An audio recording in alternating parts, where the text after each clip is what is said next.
Imagine करो सुबह के 7 बजे हैं। इंडिया के अंदर एक लड़का अभी भी बिस्तर पे पड़ा हुआ है। अलार्म का बटन स्नूज हो चुका है, फोन हाथ में है और स्क्रॉलिंग स्टार्ट हो चुकी है। उसे ये तक नहीं पता कि आज दिन कौन सा है और आज करना क्या है।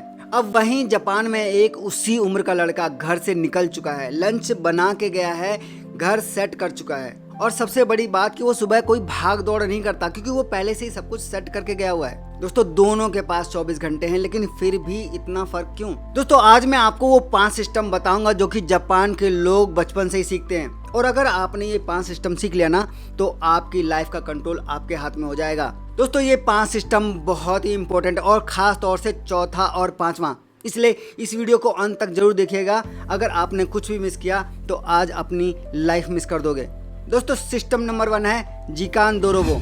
जापान में एक शब्द होता है जिकान दोरोबो, इसका मतलब होता है समय का चोर। अगर सच में देखा जाए तो टाइम आपका कोई बड़ी बड़ी चीजें नहीं चुरा रही हैं, बल्कि आपका टाइम ये छोटी छोटी चीजें चुरा रही हैं। आप स्क्रॉल करने बैठते हो, आपके 1 घंटे गायब हो जाते हैं। आप व्हाट्सएप देखने जाते हो, आपके आधे घंटे गायब हो जाते हैं। आप सोचते हो मैं थोड़ा सा आराम कर लूँ, आपके 2 घंटे गायब हो जाते हैं। होता है ना ऐसा?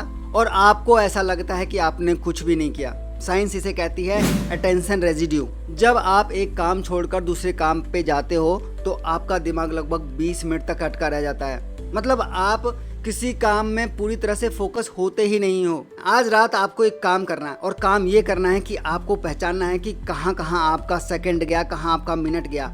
हर एक टाइम चोर को पहचानो, क्योंकि जब तक आप टाइम चोर को नहीं पहचानोगे ना तो इसी तरह से टाइम आपका चोरी होता रहेगा। दोस्तों दूसरा सिस्टम है इचिबा। इसका मतलब होता है जो सबसे जरूरी काम है उसे सबसे पहले करो। लेकिन दोस्तों हम क्या करते हैं? हम सुबह उठते हैं, फोन उठाते हैं, स्क्रॉल करते हैं, सोशल मीडिया पे जाते हैं, फालतू की गपशप करते हैं और पूरा टाइम पूरी एनर्जी हम इसी चीज़ों में निकाल देते हैं। और जो सबसे इम्पोर्टेंट काम होता है उसे हम शाम के लिए छोड़ देते हैं। और शाम तक क्या होता है? शाम तक आपकी पूरी एनर्जी डाउन हो जाती है, आपका पूरा जोश खत्म हो जाता है, आपका मोटिवेशन खत्म हो जाता है, आपका दिमाग थका हुआ महसूस करता है। साइंस इसे कहती है ईगो डिप्लीशन। आपकी विल पावर जो है ना वो लिमिटेड है, लेकिन आप इस विल पावर को हर एक छोटी छोटी चीजों पे खर्च कर देते हो। दोस्तों अब करना यह है कि आपको कल सुबह सबसे जरूरी काम सबसे पहले पिक करना है और उस काम में आपको 30 से 45 मिनट लगा देने हैं।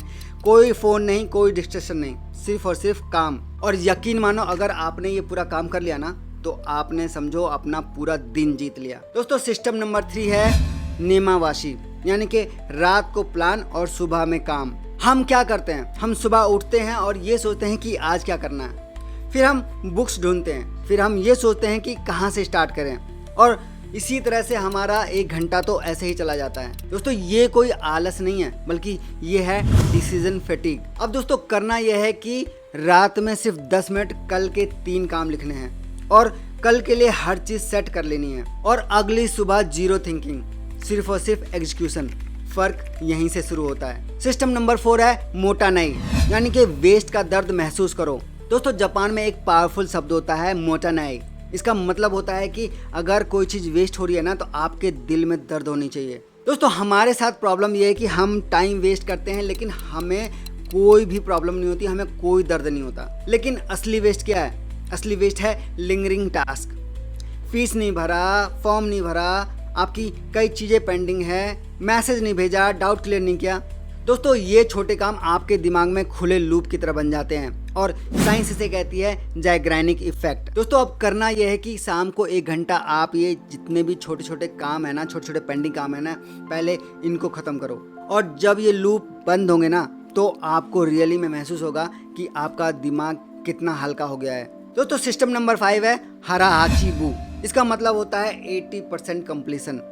मतलब हम लोगों की प्रॉब्लम ये है कि अगर हमारे पास 10 घंटे होते हैं तो हम 10 घंटे का शेड्यूल बना के चलते हैं, 10 घंटे का प्लान बना के चलते हैं। लेकिन हरा हाचीबू ये कहता है कि अगर आपके पास 10 घंटे हैं तो आपको सिर्फ 80% का ही प्लान बनाना है, 80% का ही काम करना है। इससे होता ये है कि इससे आपकी कंसिस्टेंसी बनी रहती है।